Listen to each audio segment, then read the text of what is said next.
caught in the crossfire. Hello friends, तो कैसे हो आप।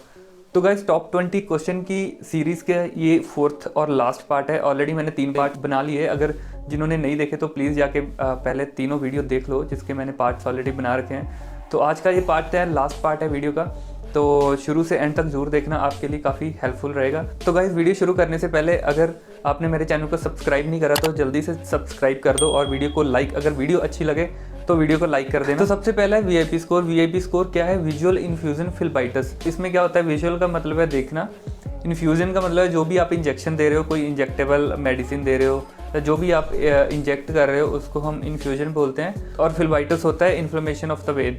तो वेन की जब इन्फ्लेमेशन हो जाती है उसको हम फिल्बाइटस बोलते हैं, तो इसलिए इसको हम बोलते हैं विजुअल इन्फ्यूजन फिल्बाइटस। तो वीआईपी स्कोर का जो मेन काम है वो यही है कि अर्ली डिटेक्शन। आप जो कैनुला लगाते हो, कैनुला लगाने के बाद उसको आपने ऑब्जर्व करना है, तो उसी कैनुले के साथ होने वाली कॉम्प्लिकेशन को प्रिवेंट करने के लिए हम वीआईपी स्कोर का यूज़ करते हैं। तो वीआईपी स्कोर का मेन फ़ायदा ये है कि अर्ली डिटेक्शन और अर्ली या क्विक एक्शन। आप अर्ली डिटेक्ट कर लेते हो कोई भी दिक्कत हो और आप उसको उस पर उसी टाइम एक्शन भी ले सकते हो। कैनुला जब भी आप लगाते हो, जो भी आप मेनली प्रेफरेबल वेन्स होती है हमारी, जो डॉर्सल वेनस नेटवर्क हो गया, स्फेलिक वेन होगी, बेसिलिक वेन या मीडियल एंटीब्रेकियल वेन, तो ये कुछ वेन होती है। यहाँ पे हम कैनुला मोस्टली प्रेफर करते हैं लगाने के लिए, क्योंकि यहाँ पे ये वाली जो वेन है एक तो होती भी लंबी है, सीधी है, इस पर कोई भी वेन जो है बेंड नहीं होती, जिसकी वजह से बिल्कुल जो कैनुला है आराम से लगा रहता है और उसकी लाइफ भी ज़्यादा बढ़ जाती है कैनुले की। तो अभी हम वीआईपी स्कोर की बात करते हैं। तो वीआईपी स्कोर जो मेन है वो 0 to 5 तक होता है।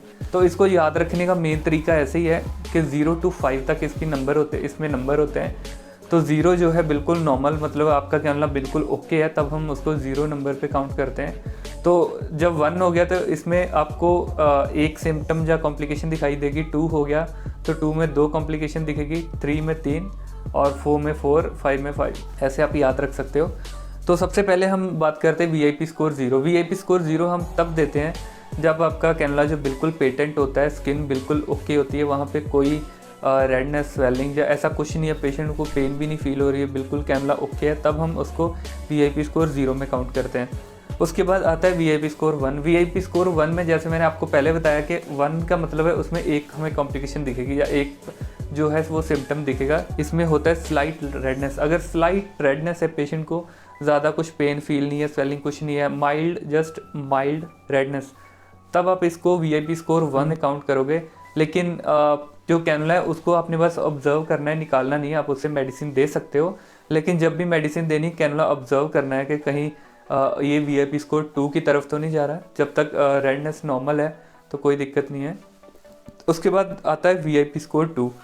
तो जो 2 है इसमें ऑब्वियसली 2 है तो 2 कॉम्प्लिकेशन हमें देखने को मिलेगी।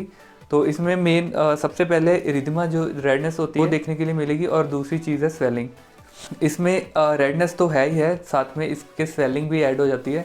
तो जब स्वेलिंग हो रही है तो जब आप मेडिसिन देते हो उस टाइम पे अगर स्वेलिंग होती है तो इसका सीधा सीधा मतलब है कि जो आपका कैनुला है वो वेन से बाहर हो गया है, या फिर कैनुला आपका जो लीक कर रहा है, जिसकी वजह से जो मेडिसिन है वो वेन में नहीं जा रही, वेन में जाने की बजाय वेन से बाहर जा रही है, जिसकी वजह से स्वेलिंग हो रही है। तो इस पर आपको क्विक एक्शन लेना है कि आपको जो कैनुला है वो रिमूव कर देना है। तो यही इसका फ़ायदा है कि वीआईपी स्कोर के साथ आप क्विक एक्शन ले सकते हो। आपको ये दोनों सिम्टम दिखते हो तो उसी टाइम आपको कैनुले को रिसाइट कर देना है, जिसके साथ कैनुले से होने वाली फर्दर इन्फेक्शन या फर्दर कॉम्प्लिकेशन को आप प्रिवेंट कर सकते हो। नेक्स्ट आता है हमारा वीआईपी स्कोर 3। तो 3 में आपको 3 कॉम्प्लिकेशन देखने को मिलेगी। तो इसमें भी पेन, अरिथमा और इंड्यूरेशन। इंड्यूरेशन होता है हार्डनिंग ऑफ द टिश्यू। तो वो वाली जो जगह है वहाँ पे क्या होगा, आपको पेन, अरिथमा और इंड्यूरेशन साथ में इसके ऐड हो जाएगी, मतलब जो आपके टिश्यू है वो हार्ड हो जाएंगे वहाँ से। तो ये जो है एक माइल्ड स्टेज है फिल्बाइटिस की। तो इसमें भी आपको जो कैनुला है तुरंत रिसाइट कर देना है, कैनुला उसी टाइम आपको निकाल देना है।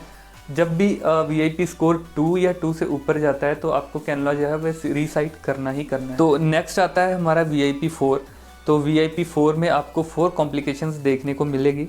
तो इसमें पेन, अरिथमा, इंड्यूरेशन और इसके साथ में पाल्पेबल ऑफ वेनस कॉर्ड आपको देखने को मिलेगी। तो ये 4 जो सिम्टम है या 4 कॉम्प्लिकेशन है, ये आपको VIP स्कोर 4 में देखने को मिलेगी। VIP स्कोर जो 4 है वो एडवांस्ड स्टेज होती है फिल्बाइटिस की, और वहाँ पे जो थ्रोम्बोफिल्बाइटिस है वो बनना शुरू हो जाता है। तो यहाँ पे आपको जो कैनुला है वो रिसाइड कर देना है, फिर कैनुले के ऊपर आपको उसका ट्रीटमेंट भी कंसिडर करना है। उसके लिए थ्रोम्बोफोब लगा सकते हो, या अगर बहुत ज़्यादा स्वेलिंग हो गई है तो उसको कम करने के लिए आप ऊपर से सूमैक की ड्रेसिंग कर सकते हो। VIP स्कोर 5 है, इसमें आपको 5 टोटल कॉम्प्लिकेशन जो है वो देखने के लिए मिलेगी। तो सबसे पहले जो मेन इसमें वो चारों कॉम्प्लिकेशन पहले वाली आएगी, पेन, एरिथमिया, इंड्यूरेशन और पाल्पेबल वेनस कॉर्ड। इसमें साथ में जो मेन कॉम्प्लिकेशन ऐड होती है वो है फीवर। फीवर आपको तभी आता है जब आपको फीवर आ रहा है, तो इसका मतलब कि आपको इन्फेक्शन जो है वो हो गई है, इन्फेक्शन शुरू हो गई है। तो इसके लिए फिर जैसे भी डॉक्टर आपको ऑर्डर करता है कल्चर भेजना है तो वो भेज सकते हो, और कैनुले के तो आपने रिसाइड करना ही करना है। ये जो है एडवांस्ड स्टेज होती है थ्रोम्बोफिल्बाइटिस की।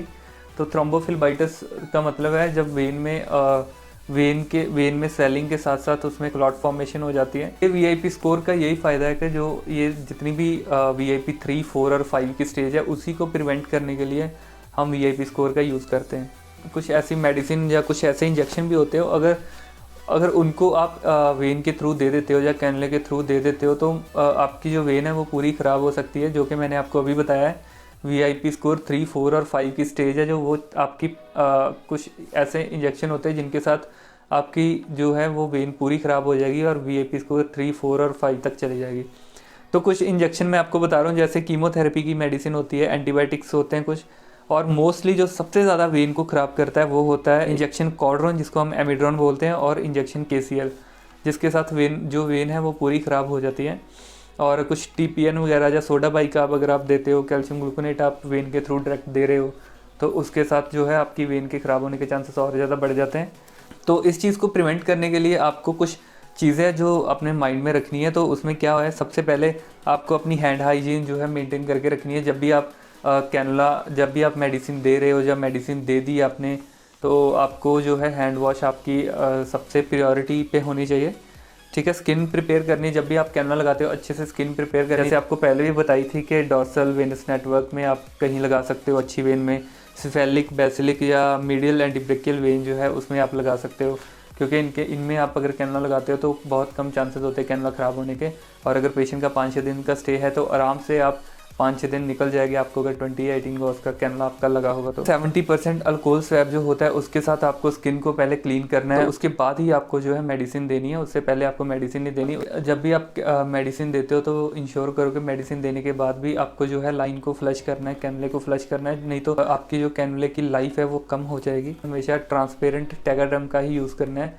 अगर आप ट्रांसपेरेंट टैगाड्रम नहीं यूज़ करते हो, उसके ऊपर आप कुछ टेप लगा देते हो, माइक्रोपोर लगा देते हो या फिर डायनाप्लास्ट लगा देते हो, तो उसके साथ क्या होता है कि आप स्किन को असेस नहीं कर पाओगे, ना ही आपको स्टेज 1 का पता चलेगा, ना ही आपको स्टेज 2 का पता चलेगा। सीधा जब स्टेज 3 या 4 पे आ जाएगी ना, तभी आपको पता चलेगा। तो इसलिए हमेशा जो है डायनाप्लास्ट या माइक्रोपोर लगाना अवॉइड करना चाहिए। तो आपको टैगाड्रम जो है वही लगानी है, ट्रांसपेरेंट वाली। तो नेक्स्ट हम बात करते हैं प्रेशर अल्सर की। प्रेशर अल्सर जो है ICU के जो पेशेंट होते हैं उसमें सबसे ज़्यादा जो चांसेस होते हैं ब्लड प्रेशर अल्सर, जिसको हम बेड सोर भी बोलते हैं या प्रेशर अल्सर भी बोलते हैं या प्रेशर सोर भी बोलते हैं। प्रेशर सोर क्या होता है कि इंजरी जब भी आपके स्किन को या उसके जो टिश्यू, स्किन के अंदर जो टिश्यू है उसकी इंजरी होती है तो उसको हम प्रेशर अल्सर बोलते हैं। जब लॉन्ग टाइम तक स्किन के ऊपर प्रेशर डला रहेगा, उसके साथ जो है आपके जो टिश्यू है वो ख़राब हो जाएंगे, आपकी जो स्किन है वो ख़राब हो जाएगी, जिसके साथ स्किन को इंजरी हो जाएगी। तो मोस्टली ये बेड रिडन पेशेंट या बेड रेस्ट पे ज़्यादा टाइम, या कोई पैरालाइसिस पेशेंट या कोई वेंटिलेटर पे पेशेंट होते हैं, तो उनमें ये सबसे ज़्यादा देखने को मिलता है। अगर हम प्रेशर सोर के कॉमन पार्ट्स की बात करें तो इसमें पेशेंट की हील्स, एल्बो, हिप, स्पाइन या बटक्स वगैरह आते हैं। तो मेनली अगर आपको कोई पूछता है कि इसकी जो कॉमन पार्ट्स है कौन कौन से हैं, तो जितने भी बोनी प्रोमिनेंट एरिया होते हैं ना, वो सारे ही रिस्क के अंदर होते हैं बेड सोर होने के। तो अगर हम इसके ट्रीटमेंट की बात करें, ट्रीटमेंट में अगर किसी को बेड सोर हो गया है तो उसके ऊपर गॉस पैड के साथ आप ड्रेसिंग कर सकते हो। पेशेंट की पोजीशन जो है वो हमने चेंज करवानी है। अल्फ़ा बेड पेशेंट को लगा सकते हो, या स्पेशल कुछ मैट्रेस बने होते हैं, वाटर के मैट्रेस होते हैं, अलग अलग मैट्रेस होते हैं बेड सोर को प्रिवेंट करने के लिए, उसका आप यूज़ कर सकते हो। अगर पेशेंट की स्किन बहुत ज़्यादा ख़राब हो गई है, बेड सोर बहुत ज़्यादा बढ़ गया है, तो उस टाइम पे फिर अगर 4th स्टेज पे चला जाता है तो उस टाइम पे फिर डॉक्टर रेकमेंड करते हैं सर्जरी में क्या होता है, पेशेंट की स्किन से अलग अलग जगह से ग्राफ्ट लेते हैं और जो बेड सोर वाली जगह है वहाँ पे लगाते हैं, जिसके साथ प्रेशर अल्सर बने हैं उस पर लगाते हैं, जिसके साथ जो है वो जल्दी हील हो जाते हैं। तो अगर रिस्क फैक्टर की बात की जाए कि किस पेशेंट को ज़्यादा रिस्क होता है प्रेशर अल्सर होने का, तो उसमें सबसे पहले ओल्ड एज के पेशेंट जो 70 साल से ऊपर जिनकी एज है उनको सबसे ज़्यादा चांसेस होते हैं। जो बेड रिडन पेशेंट होते हैं उनको ज़्यादा चांसेस होता है, जहाँ कोई पेशेंट की मेजर सर्जरी हुई, जैसे कि पेशेंट होते हैं इक्मो मशीन पे होते हैं, तो उस टाइम पे उनको बिल्कुल ही सीधे लेटना होता है, बिल्कुल भी साइड नहीं हम दिला सकते।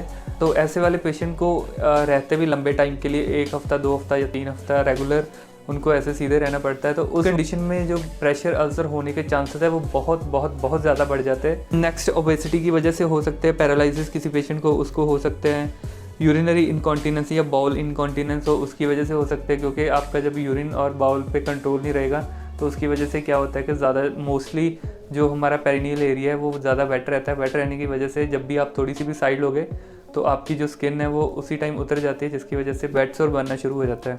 नेक्स्ट हम बात करते हैं BMW की। BMW वो गाड़ी वाला नहीं, ये हॉस्पिटल में जो होता है BMW मतलब बायोमेडिकल वेस्ट। तो बायोमेडिकल वेस्ट जो है हॉस्पिटल में सबसे प्रायोरिटी पे होता है, क्योंकि जो आपका जितना भी बायोमेडिकल वेस्ट होता है उसको आपने कैसे सेग्रीगेट करना है, कैसे आपने अलग अलग बिन्स में डालना है, इसका कलर कोड है। कलर कोड के अकॉर्डिंग आपको जो भी आपका हॉस्पिटल का वेस्ट है वो डालना होता है। तो इंटरव्यू के दौरान आपको कुछ भी पूछ सकते हैं कि अगर हमारे पास बैंडेज है या कुछ है उसको अगर मैंने डिस्कार्ड करना है तो किस बिन में करना है। सारे स्टूडेंट्स को ऑलरेडी पता ही होगी, तो फिर भी हम जल्दी से रिवाइज कर लेते हैं कौन कौन सी है। तो सबसे पहले होता है हमारा येलो बैग। येलो बैग में हम डालते हैं ह्यूमन एक्सक्रीटा को, एटॉमिकल वेस्ट होता है, ड्रेसिंग होती है, कॉटन, सॉइल वेस्ट या साइटोटॉक्सिक जो ड्रग्स होती हैं उनको हम येलो बैग में डालते हैं। तो सेकंड पे होता है रेड बैग। रेड बैग में हम जो भी इन्फेक्टेड प्लास्टिक होती है उसको हम डालते हैं रेड बैग में। कोई ट्यूब है, IV कैथेटर है या नेज़ोगैस्ट्रिक ट्यूब है, ग्लव है, उसको हम डालते हैं रेड बैग में। नेक्स्ट आता है हमारा ब्लैक कलर का बैग। उसमें हम डालते हैं हॉस्पिटल का जनरल वेस्ट, फूड वेस्ट और पेपर वेस्ट या वाटर बॉटल वगैरह, पेपर वेस्ट वगैरह। तो नेक्स्ट आता है वाइट बैग। वाइट बैग में नेक्स्ट आता है वाइट बैग। तो वाइट बैग जो है वो हमारा पंक्चर प्रूफ कंटेनर होता है, जिसमें हम मोस्टली शार्प इक्विपमेंट डालते हैं, जैसे सिरिंज हो गई, नीडल हो गई या ब्लेड वगैरह जो हम यूज़ करते हैं उसको हमने डालना होता है। तो नेक्स्ट और लास्ट जो है हमारा ब्लू बैग होता है, जिसमें हम ग्लास वेस्ट डालते हैं, जैसे कांच का कोई भी सामान है, जैसे वाइल होती है, एम्प्यूल होते हैं, इंजेक्शंस होते हैं, तो या कोई भी मेटल बॉडी इम्प्लांट्स होते हैं, बैग में डालते हैं सबको। तो आप सबके लिए मेरे पास एक क्वेश्चन है, अगर मेरे हाथ में कोई किनले की पानी की वाटर बॉटल है तो वो प्लास्टिक की बॉटल को मैं किस बिन में डालूंगा, नीचे कमेंट करके ज़रूर बताना। तो फ्रेंड्स ये हमारा लास्ट टॉपिक था जिसमें मैंने मोस्टली सारे जो क्वेश्चन है वो कवर कर लिए हैं। अगर फिर भी कोई डाउट हुआ तो आप कमेंट सेक्शन में कमेंट करके पूछ सकते हो। तो फ्रेंड्स वीडियो अच्छी लगे तो वीडियो को लाइक ज़रूर करना। अगर आप मेरे चैनल पे फर्स्ट टाइम विजिट कर रहे हो तो चैनल को जाते जाते सब्सक्राइब कर देना। कोविड से खुद भी बचो, दूसरों को भी बचाओ, घर में रहो, बाहर का खाना अवॉइड करो और जितना हो सकता है अपना ध्यान रखो और अपने परिवार का ध्यान रखो। मिलते हैं नेक्स्ट वीडियो में, तब तक के लिए बाय बाय।